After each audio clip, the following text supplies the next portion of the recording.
There may be some way to go, but today we moved much closer to a British climb down on the question of the Irish border after Brexit. And this will turn an acrimonious debate on its head. So far, we've been talking about the implications of Brexit for Ireland. Now we have to talk about the implications of Ireland for Brexit. It is not just that Britain's weakness in its negotiations with the European Union has been made even more starkly clear.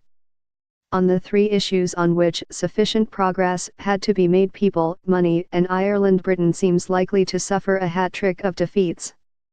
Its concessions in the talks on the border issue are not yet official, and may seem more abstract and less visceral than its retreats on the divorce bill and the rights of EU citizens in the UK, but they may prove to be much more fundamental and much more problematic for the whole Brexit project. There is a sense here of the return of the repressed. The Brexiters pretended Ireland did not exist, now it has come back to haunt their grand schemes. It is hard to think of a more boring phrase than the key one in the draft agreement between the UK and the EU, continued regulatory alignment on the island of Ireland.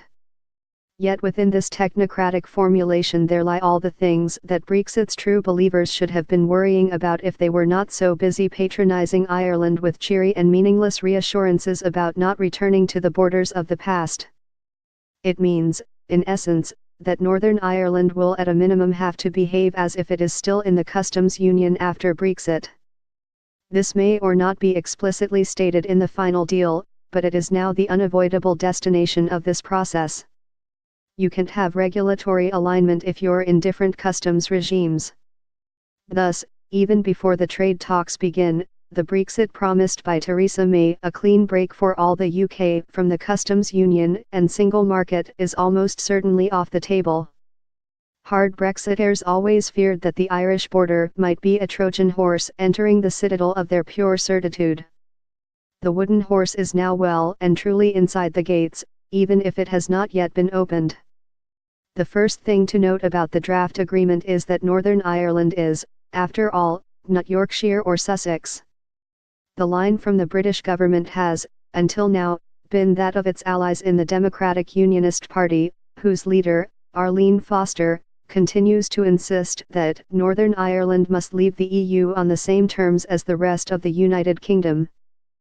The DUP, from its own point of view, is right to be deeply alarmed by what is unfolding. If this is indeed the deal, the DUP will have suffered a historic defeat. What is now on the table is a concession that, whatever else happens, Northern Ireland will in effect stay in the same customs and regulatory regime as the Republic of Ireland, which is of course the same as that of the EU as a whole.